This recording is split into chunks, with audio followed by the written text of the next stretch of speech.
everybody, and welcome back to episode 2 of the Razer Report. I want to start off today talking about, I'm sure some of you have seen in the news that there is a COVID outbreak here in the state capitol building. As we record this video on Thursday, there are a number of senators and staff who have either tested positive or in quarantine for contact reasons. We are working hard to get through this session, and I want to let you know that as your senator, as I record this video, I'm sitting in my office alone so that I can take my mask off. We're requiring masks for anyone who comes into the office. My staff wears masks, and we have air purifiers in here to try to keep them as safe as we possibly can. As of now, session appears to be going forward as normal. We will see how long that lasts, but regardless of what happens in session, please know that I'm always going to be here fighting for the 7th District, for the Kansas City Metro, and for the state of Missouri. We're in this long, dark winter. It's going to be hard on us all, but together we're going to get through it, and we are beginning to see a light at the end of the tunnel, and I know we're all looking forward to that. So thank you for all of you back at home who are wearing your mask, who are doing everything you can to help mitigate this pandemic. We're trying to do the same here in the Capitol, and I look forward to the day that this virus is over. All right, so we're going to try something a little new this week, try to do something a little fun, and have a trivia question each week. You're going to want to stick around until the end to find out the answer. But let's see how many of you that are watching this knows. Where was the first Missouri state capitol located? We were admitted into the Union in 1821. Where was the first state capitol in the state of Missouri? Stick around to the end to find out.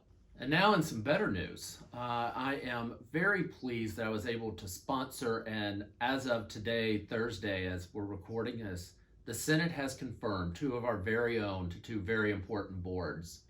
First, congratulations to Dr. Stacia Brown, who was confirmed to the Lincoln University Board of Curators. Dr. Brown has spent her career, over 30 plus years, working in education.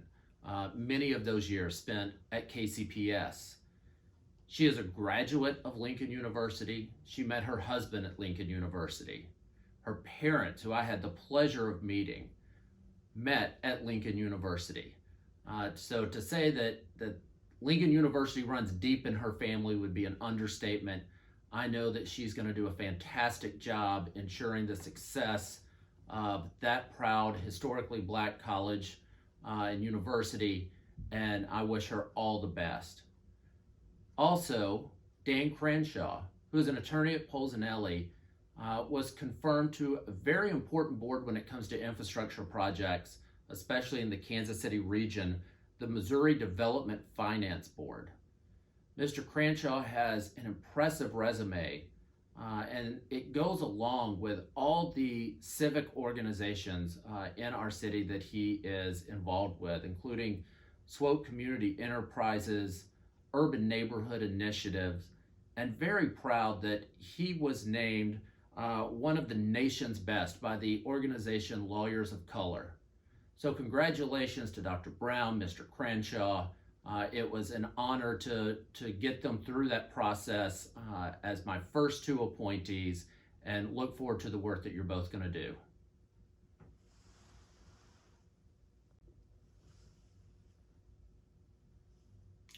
I want to talk real briefly about a new piece of legislation that I've introduced, Senate Bill 428. It would ensure that any COVID relief stimulus funds that Congress approves and passes and sends out to you will not be taxed by the state of Missouri. This is something that we've done with previous stimulus bills, but we do it each time that Congress passes a stimulus package. What my bill would do would say any COVID relief funds that go to individual Americans, individual Missourians, that is passed by this Congress this year, that the state of Missouri will not tax you on those funds. Those funds are meant to help working families get through this unprecedented crisis.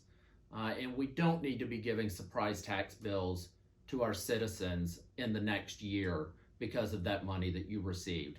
I hope we can get this through and just lay this issue to rest for the next calendar year. I think it should get bipartisan support, and I look forward to getting that done for you. A little bit of housekeeping for the channel. So if you think of how the legislative process works, a bill is introduced, it goes to committee, and then it comes before the full Senate. And in many of those spots, changes can be made to a bill. Since we're at the beginning of session, bills are still, for the most part, in the committee process. And just this week, I believe I heard 15 different bills in committee. Not all of those are going to make it to the Senate floor. And those that do may very well change drastically once they get there through the amendment process.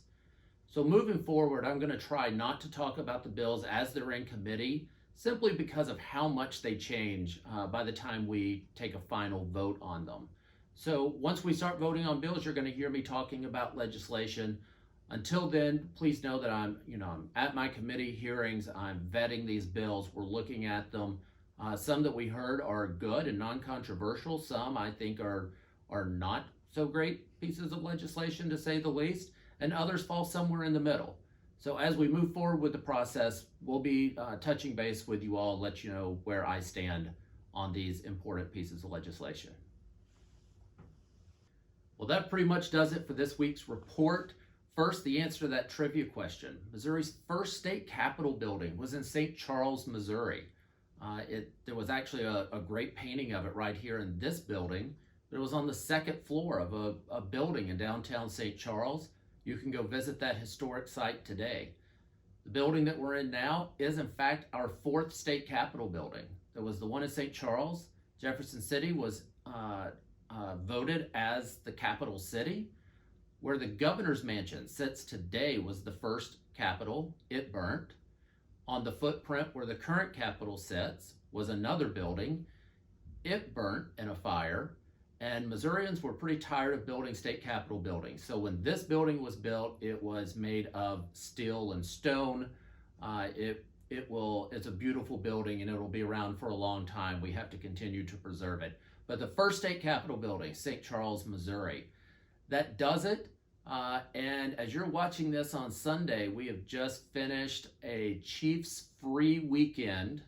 I hope you all got outside, enjoyed what is supposed to be some nice weather, and it's time to gear up for the Super Bowl. Let's see if Patrick and the gang can bring home another Super Bowl trophy to the kingdom. Thank you all for watching, and we will see you again next week.